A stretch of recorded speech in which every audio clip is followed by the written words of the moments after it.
Hi, I'm Rolf Paredes with Shooter's Paradise. I've got some interesting stuff for you here. This video is titled, You're Not a Badass Part 2. That's right, that'll get you going.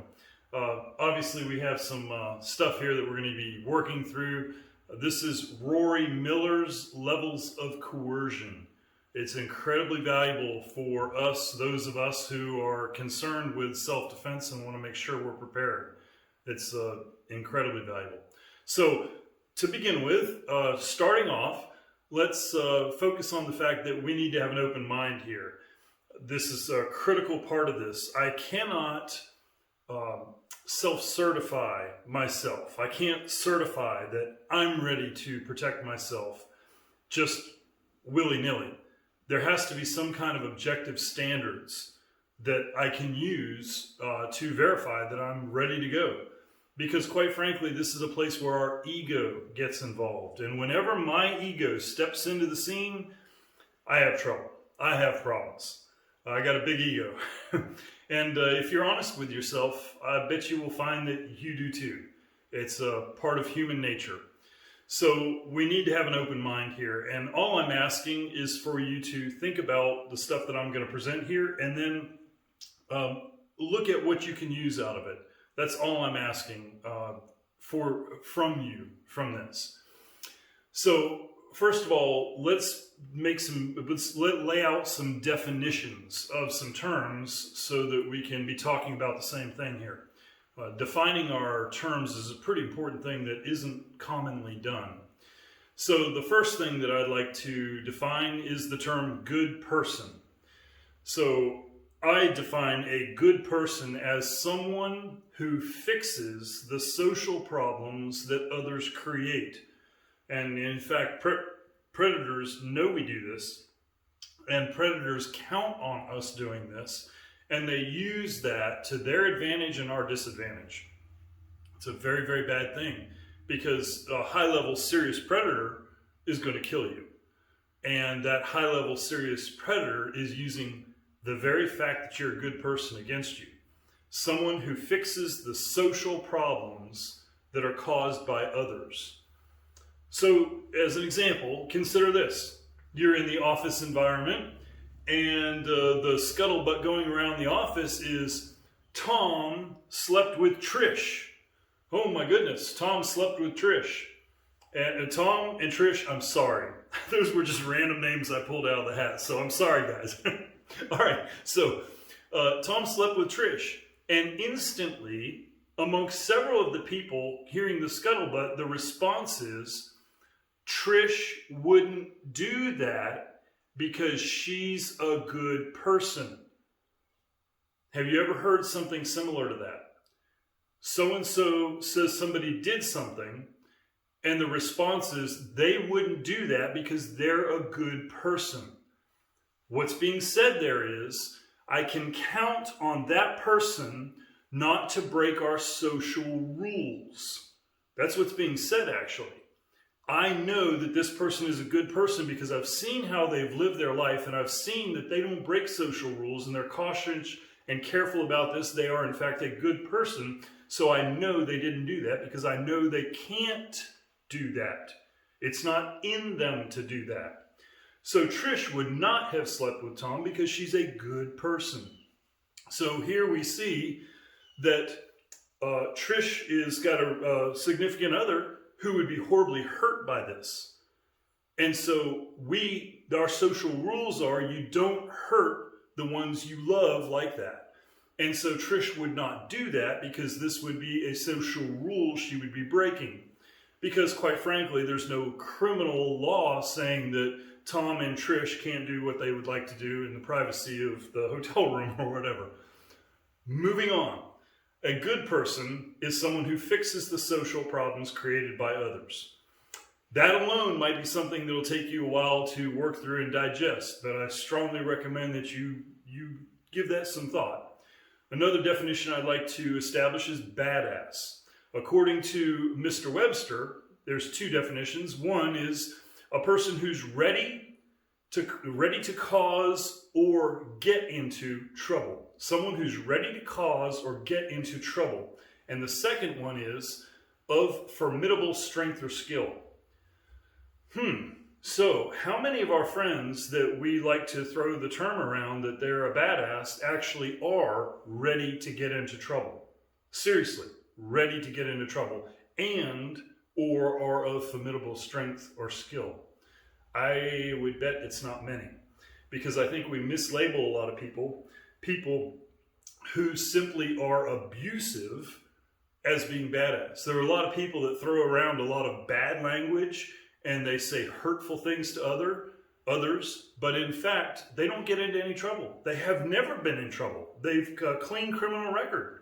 And do they have an unusual, formidable strength or skill in a particular area? Usually they don't. Usually they're just willing to say mean things to others, which that's not much. That's really not much. And so that's a badass. And then violent, which is a term, badass recently has come into common usage. It was not in common usage very recently. This is something that has just recently sprung up in our vocabulary or usage in society. I would submit that violent was the term that was used before badass. And violent is defined by Webster as prone to commit acts of violence. Interesting. So, as a question to you, when was the last time you punched somebody in the face? I mean, straight on, clocked them good, straight up in the nose, made the nose bleed and swelling around the eyes and all this. When was the last time you did that? I'll wait. Serious question. I'd really like you to answer that for yourself. When was the last time Rolf did that? I can tell you, it's been many, many, many years. Need to come back to that in a moment. That's a pretty key indicator of who Rolf is. Rolf is not prone to commit acts of violence because Rolf hasn't done it. Right. So we'll have some people who have extreme anger and they're just terribly scared of themselves and what they might do, because they get so incredibly angry. And I could kill him. I almost killed the guy. Yes, but look at your life. You're 40 years old now, or whatever age you are, dear viewer who's watching this. This person is of an age in life, and they've never hurt anyone. They've had this anger, these extreme fits of rage their whole life, and they've never actually hurt someone. You don't need to be scared you're going to hurt somebody because you never have. Yes. So, being an angry person is a completely different thing than being a violent person, someone prone to acts of violence. It's two completely different things. Now, yes, these two completely different things can exist in the same person, and often they do. But just because I'm incredibly angry does not mean that I will ever use violence on another person. That's an interesting truth right there. So extreme anger is, in fact, irrelevant here unless it coexists with violent tendencies. So I had a friend who had been in trouble with the law off and on his whole life, key point there, who told me one day that I knew him when he was late in life. So oftentimes, if I could not have been friends with him when he was 20 or 30. There was too much testosterone still flowing in him. It was only after retirement age that I could befriend him and be friends with him because of his proneness to violence, his proclivity for violence. He told me one day, as kind of a caution, that, you got to be careful with him. And it wasn't braggadocious. It was, hey, I like you as a friend and I don't want us to have trouble. And he said that you need to be careful not to make me mad because even I don't know when I'm going to hit you. That's an incredible statement. Even I don't know when I'm going to hit you. That's a person who's prone to acts of violence. Maybe absolutely zero self-control. Who knows? Anyway, that's a quote, and I think that indicates that that person was, in fact, a violent person. So violent people end up in trouble. It's the way it is. Violent people are going to end up in trouble. They're going to get arrested. They're going to have all these things happening in their life. So that leads me to the next question. When was the last time you were arrested for a use of violence? The real question, I'd really like you to answer that for yourself. When was the last time you were arrested for an act of violence? Rolf's never been arrested for an act of violence. Key things here. So, if we have never straight up punched somebody in the face, never done it, never been arrested for an act of violence, are we in fact a badass? I would submit to you the answer to that is no, we're not. And it's not doing anybody any favors for us to pretend we are, or to tell our friends who aren't that they are. I had used in the other video, I'd used the example of the talent show and about people self-certifying that they were talented and going up on the stage to perform in the talent show and then flopping horribly, and how horrible a situation that would be. Well, this is times 1,000 because it's a violent self-defense encounter. And if I self-certified that I'm able to handle violence and I'm fluent in the language of violence when in fact I'm not, there's going to be some serious bad negative outcomes there. So why is this an issue? It's an issue because we lie to ourselves. I'm convinced that the number one thing that humans do well, the thing we do better than anything else, is lie to ourselves. That's right. We pretend to be good at things. I'm good looking. I mean, don't want to brag or anything, but I've always been a little better looking than most, right? Come on, Rolf. Yeah, this is a talent show thing going on right here. Yeah, but that's the thing. We lie to ourselves.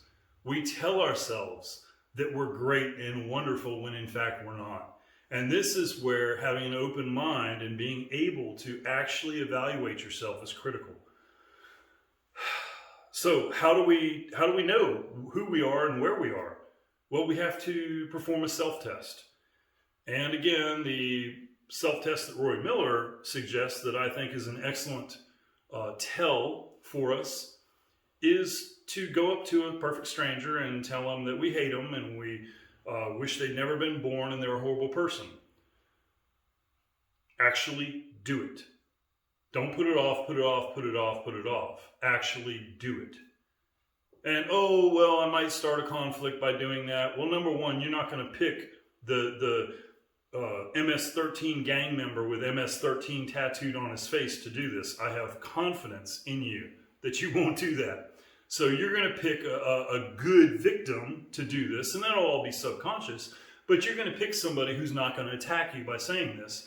And what you will do is you will tell them that, and then if you're concerned about their emotional health and whether you might destroy their life or whatever, all you have to do is say, hey, are you Tom? And there you see the look of surprise on their face and all, and they're like, no, I ain't Tom. And you say, I'm sorry, I thought you were somebody else. I apologize. I don't know how I could have got that mixed up. And you turn around and walk away. Apologies fix enormous problems. So this is a way for you to actually do the self-test and see if you have it in you to do something. If we can't do the self-test, if I can't bring myself to do that, I'm a good person. And that's not a good thing. Being a good person is not a good thing. Now, being a good person isn't inherently a bad thing. Absolutely. But as I have developed, and now that I'm on my self-defense journey and all, the fact of the matter is, if I'm a good person, I am facing a very serious problem and a very serious uphill battle. This is something I need to address. And remember, good people fix the social problems that others create. So let's take a look here at Roy Miller's levels of coercion. So you have these different levels. We start here at the bottom with nice. There are nice people in the world. And I'd like you to imagine, if you would, a room full of nice people. They get along, there's no problems, everybody, it's just nirvana because it's all nice people. Think about what the world would be like, what your world would be like if there were only nice people in your world. That'd be cool. All right, I think we're going to see that one day in a place called heaven. All right, so when you have all these nice people in this room and one manipulative person walks into the room, that person is like a shark amongst minnows. The manipulative person runs rampant over the nice people in the room and just uses and abuses them left and right. And all the nice people look at the manipulative person and think, oh man, they're evil and they're wrong and I can't believe they would do such a thing, and on it goes. And the manipulative person runs the room until the assertive person walks in. And when the assertive person walks in, they see what the manipulative person is doing. They go up to the manipulative person and they say, I know what you're doing. You're not going to do it to me. If you do, I'm going to tell everyone else in the room what you're doing. Because manipulation fails when everybody knows about it. Manipulation has to be secret in order for it to work. And so the assertive person now controls the room. They run the room. The manipulative person looks at the assertive person and says, man, I never said anything like that to anybody. That's wrong. That's bad. That's evil. Right? And the nice person looks up at the assertive person and they're just terrified of the assertive person because they could never do such a thing. That's wrong. That's evil. That's bad. And so then the assertive person runs the room. They have control of everything right up until the aggressive person walks into the room. When the aggressive person walks into the room and the assertive person goes to assert themselves, the aggressive person gets right up in their face and is telling them what for and terrifies the assertive person. It's just the person's quivering with rage, and at any moment they could go off like a bomb. You know, it's a horrible thing. So the assertive person looks at the aggressive person and says, man, that's bad, that's evil. I could never do that to another person. The manipulative person looks at the assertive person, says the same thing. The nice people are just quivering in the corner at this point, right? And so then the aggressive person runs the room right up until the assaultive person comes in. Yep. When the aggressive person gets red in the face and is screaming and pointing like this at the assaultive person just socks him one. Well, you can imagine a line has been crossed. That's right. Physical violence has occurred. So, in this case, the assaultive person instantly has complete control of everything that happens in the room. The aggressive person looks at the assaultive person and says, you know, I may have stood up for myself and I may have gotten a little mad, but I never hit anyone. That's wrong. That's evil.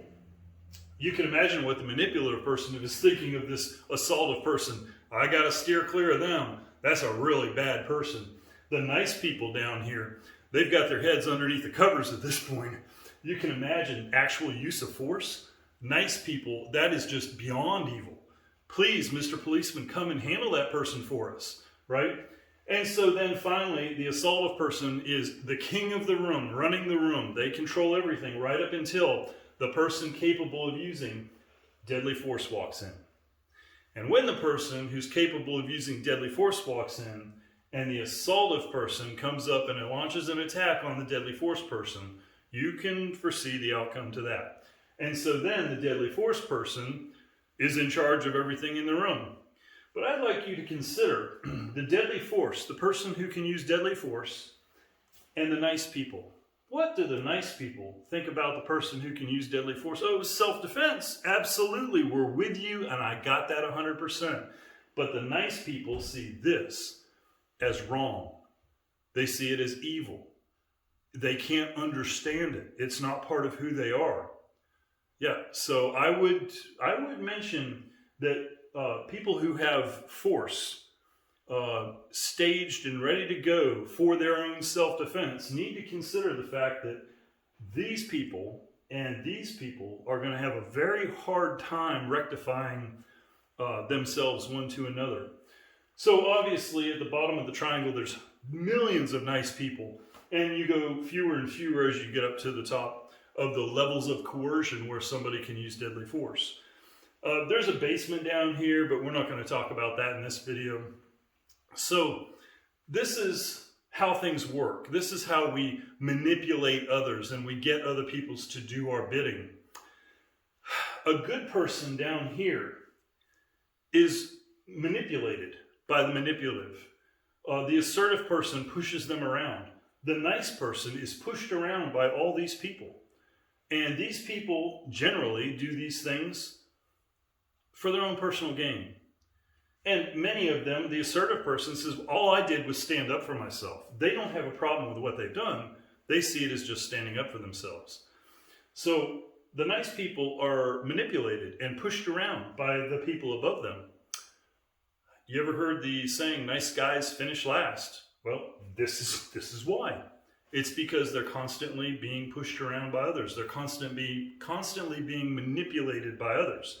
That's why I say being a good person is not a good thing. Because when this person comes up and they have a pipe wrench in their hand and they tell me to give them all my possessions or they're going to hurt me, if I'm a nice person, what do? Exactly what I'm told.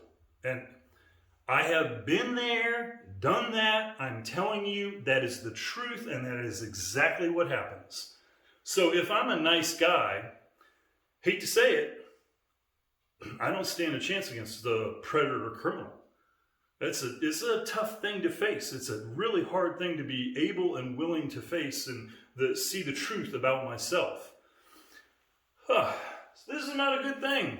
Because I want to be Mr. I can use deadly force properly, legally, morally correctly, ethically correctly, in self-defense. That's who I want to be. Well, if I can't be assertive, I certainly can't be somebody who will use deadly force against another. You see, because these are elements of that. This is elements of that. So if I can be assertive, I can certainly be manipulative, and I can choose to be nice. So what we're looking for as good citizens is to be upwardly mobile on the triangle. In fact, being able to use deadly force to protect my family, but at the same time, even though I can do that, to live down here with the nice people. But that takes conscious effort. If I can do this, if I can do that, it takes conscious thought and effort on my part to be this. Niceness, kindness becomes a choice I have to make every single time I engage in it. This is a deep subject. So we'll move along without spending too much more time on that. I would like to say that it is possible for nice people to become assaultive. They can do it. Nice people can be assertive. And hopefully they'll become properly, legally, morally, ethically assertive. Right? A good person who is an assertive person. This would be a complete person in my mind. If I'm a good person and I'm just a nice guy, then I'm not a complete person because I'm unable to do all this other stuff. So how can I change? How can I change who I am? Well, I've been this my whole life. So how can I shift from being a good person, a nice person, to being somebody else? How can I do that? Well, you can. First of all, we have to be able and willing to be honest with ourselves about who we are. Remember, in the beginning, I talked about how we lie to ourselves and we like to boost ourselves up because of our ego. I have to be able and willing to beat my ego back so I can face who I really am. That's number one. Without that, none of this other stuff can happen. Then the second thing is I need to understand this, and I need to understand how these things interact. And I need to understand that if I'm not assertive, if that's not part of who I am, assertiveness, if that's not part of who I am, there's no chance I can use deadly force in self-defense. Yeah, unfortunate truth. I'll mention, I have seen countless people, I've seen a lot of it. I don't point it out when I see it because they haven't come to me as an instructor or anything, and They don't want to face this, and I'm not going to go pointing stuff out to other people like this, because this is, it is fundamental who I am. Who am I? Who is Rolf? This is a fundamental part of who I am. And if I have chosen to believe that I'm this person, when really I'm this person, me coming up and pointing that out that's not going to go well, right? I'm going to have stuff thrown at me. So I'm going to tell you, though, that I have seen, especially you see it in training videos where things are being acted out, you will see people here who think they're here. There are a lot of people carrying guns who cannot use them in self-defense. There are a lot of people carrying guns who cannot use them in self-defense. That's a terrifying thing. So I need to understand this. The next thing, third thing, is I need to find somebody who is here, who is ethical, moral, legal. I need to find a person who is here. I need to study their life. And then I need to emulate them. I told my kids and when they were in high school that if you want to become smart, you act like a smart person. And then one day you wake up and realize you are smart. If you want to become a strong person, you act like a strong person. And then one day you wake up and you realize, look at that, I'm strong. So we can change our personality. We can take on the attributes of others that we like by emulating them, by acting like them, by doing the things that they do. Smart people study. If I study, one day I'll be smart. It's pretty simple, but it is a thing. So 3, I need to find somebody who is where I want to be on that chart, and then I need to emulate them. I need to do the things they do. The fourth thing I need to do is test myself. Objective standards. Do you have the skill? The shooting is the easy part. Everybody gets wrapped up in the skill of shooting. That's the easy part. Trust me, shooting is easy. It's being able to get to the point of pulling the trigger. That's the hard part. So I need to test myself from a shooting skills element. Gila Hayes put together the 5x5x5 drill. That's an excellent drill to see, do you have the requisite ability as a shooter to meet that need? That's an objective standard. That test is not going to lie to me. Either I pass it or I don't. Rory Miller's test of going up to somebody and saying, you're a horrible person. I hate you. I wish you weren't alive. I wish you'd never been born. That right there is an objective standard. Either you can do it or you cannot. It's objective. So where does Rory Miller's test put us here? Nice? No. That's above nice. Manipulative? I don't think so, because that's not actually manipulating the other person. Assertive? Well, what am I asserting there? Aggressive?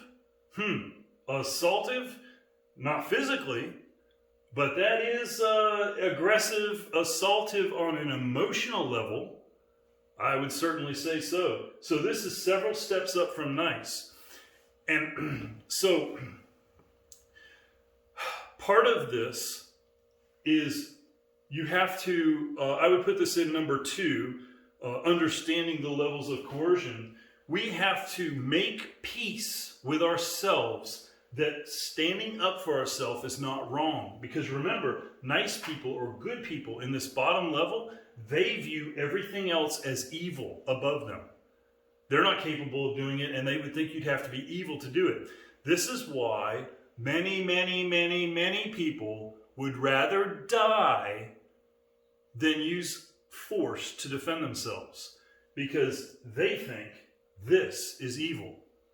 They think that this is evil. Because I'm not going to use deadly force, but I'm not going to use force against another because it's evil. It's wrong. And a nice person would, big truth here, a nice person, a good person, would rather die than become evil. Wow. Yes. So that explains why we scratch our heads. Why in the world did nobody do anything? They were all nice, good people, and they all viewed that as becoming evil themselves. Whew, that's deep. Okay, so I have to, and this is part of number 2, understand the levels of coercion. I have to make peace myself with this so that I don't see using assaultive force against somebody else, punching them in the nose. I don't see that as being evil. Violence is violence. It's not good and it's not evil. Law enforcement officers use violence to save lives. Is that evil? No, that's good. Soldiers in war, tyrants who are killing millions of people in gas chambers, soldiers stop them, and they use extreme violence in doing so. And that's good. Violence is neither good nor bad, it just is. It's what purposes it's being used for that makes it good or bad. So I have to rectify for myself that it's okay for me to come up above to another level in order for me to do so. Because if I'm a good person, if I'm a nice person, there's no way I can step up to using deadly force if I think that's evil and bad. So I need to, let's go over them again. Number 1, I need to be able to be honest with myself. I have to be able to face who I actually am and who I want to be. I have to be able to be honest with myself. Number 2, I have to understand the levels of coercion and what this means. And I have to make peace myself with what this means on a moral and ethical standard. And by the way, wherever you fall on the moral and ethical application of this, no problem. That's you. That's your choice. That's your beliefs. And that's good. You don't have to use deadly force to defend yourself in 99.99% of the situations you're going to face. If you know what to look for and you know what to do, you don't have to use deadly force. Number 3, you need to study and emulate someone else who's on a level where you want to be. If you're a good, nice person and you've never stood up for yourself before, and there is somebody who will stand up for themselves, you need to study their life and emulate them and be like them. Do the things they do, and one day you'll wake up and realize that you are an assertive person. Cool beans. Number 4, objectively test yourself. There's a bunch of objectives tests you can do. I've given you a couple. I bet no one who watches this video will actually do those things. Yeah. It is so hard to do this that I bet no one will do it. I challenge you. Do the 5x5x5 drill that Gila Hayes put together to see if you've got the shooting skill. Oh, that's an easy one. Start with that. That's an easy one. Objectively evaluate your skills.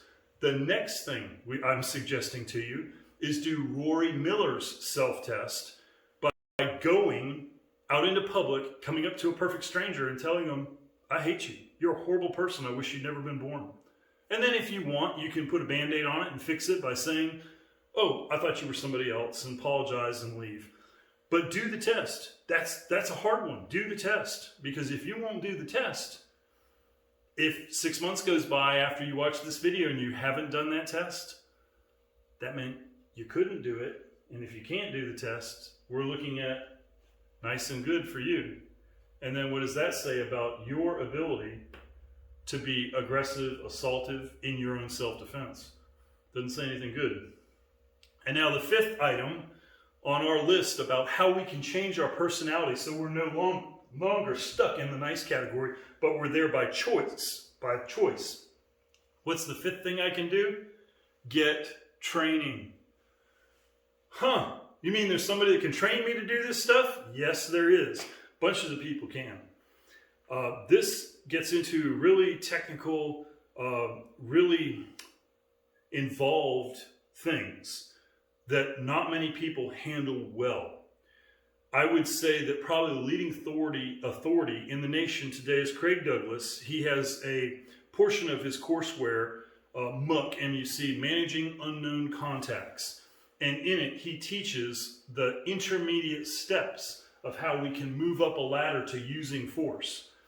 If you are trained to do this when this happens, then you're more likely to do it.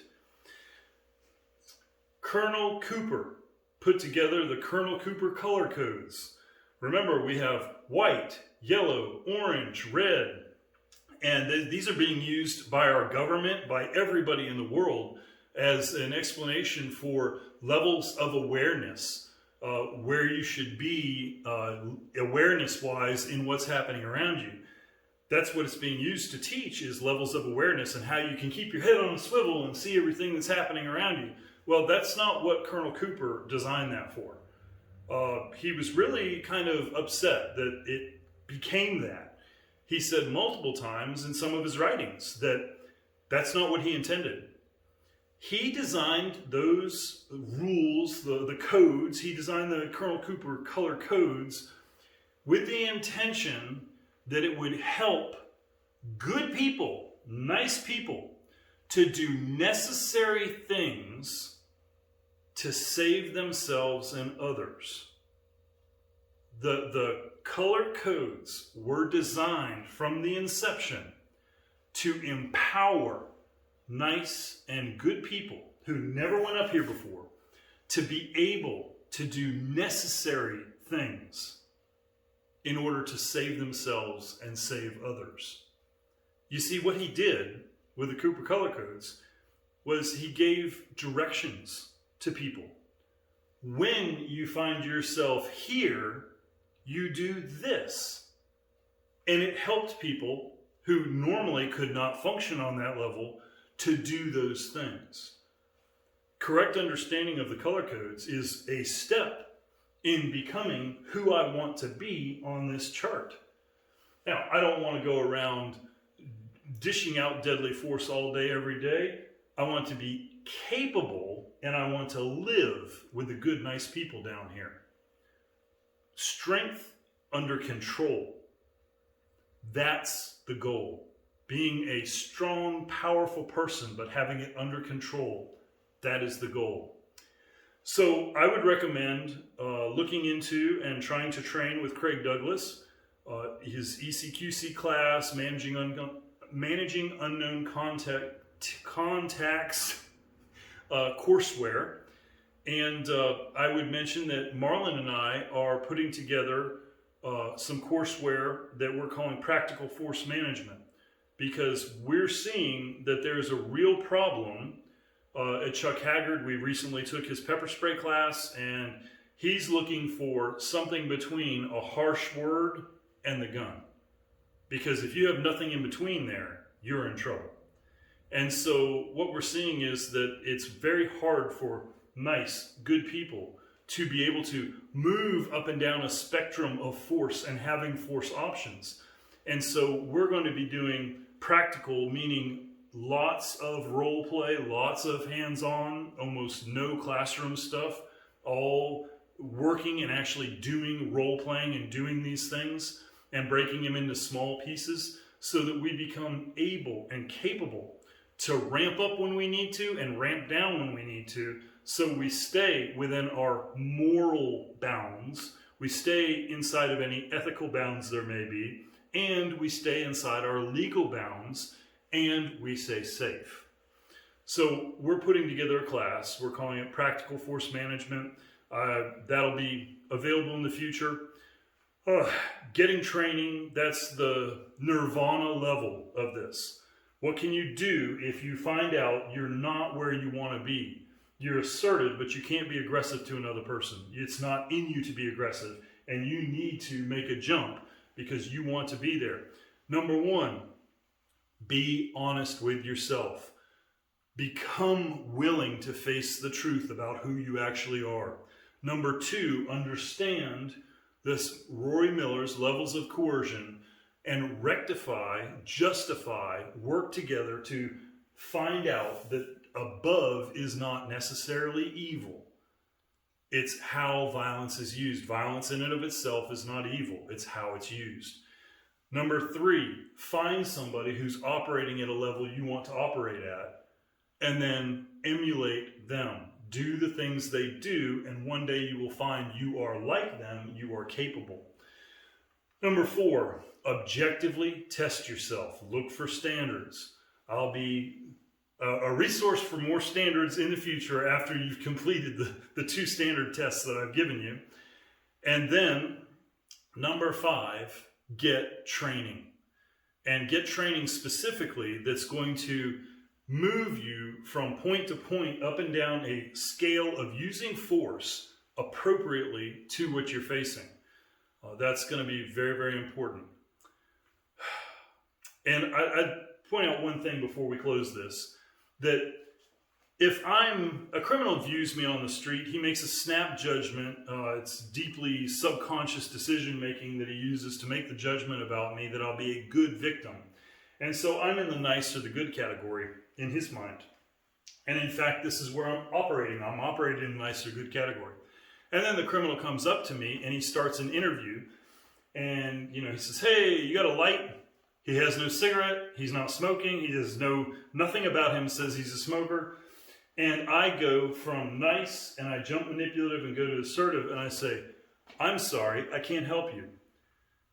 If I do that, what I've just told that criminal is, this cat, who I thought was a nice, good person, jumped 2 levels instantaneously. And the criminal says, "Oh, crap. How far up the triangle can he go?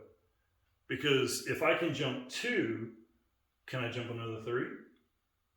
Yeah." And so simply jumping a couple levels on the triangle stops most criminals cold, because they get really scared that you might be able to make a big jump. So this is an incredible tool in getting yourself deselected by that criminal. It's very, very valuable. So what can you do today, right now, today? I just dumped a whole bunch of stuff on you that may not have looked really good. What can you do today? Well, what you can do is visualization. One of the most important and least used parts of your training to be able to defend yourself is visualization. When you go to the range and shoot at the target, what do you see? You see a white sheet of paper. Well, what if you envisioned that as a violent criminal who is attacking you and your family? You would be setting up in your mind your ability to use force against another person. If you have looked at your house, and when I come home and I get out of the car and walk into the house, what would I do if there was someone around the corner of the house that came busting around to do a push-in invasion, where he pushed me in? When I unlock the door, he pushes me in the house and then forces me to decode the security. How would I handle that? What would I do? If I have visualized that ahead of time, it is in effect, based on neuroscience and how our brain works, as if you have actually done it and trained it in the past. You can go into prison and be put into a straitjacket, and if you have knowledge of martial arts, you can practice martial arts moves in your mind without ever doing the physical stuff. And when you come out of prison, you'll be a better martial artist than you went in. That's how powerful visualization is. So what I would say today, what you can work on today, is visualizing yourself operating at a higher level. Think through scenarios and think through, this is my response that I will have. Be very specific about it and be very detailed in your imagination of you doing it. That's going to have a huge impact on your ability to do this stuff. So that's my little presentation on you're not a badass, neither am I, because Rolf is a nice person. I'm a good person. And I am having to work on myself to become who I want to be. Yeah. So, I hope this has been beneficial to you. If you have further questions about this, I'd love to hear from you. We'll offer a lot of opportunities for you in the near future to work on this very stuff here. That's it. Thank you for paying attention and listening. I know this has been a long one, but this stuff is critically important. Thanks a lot.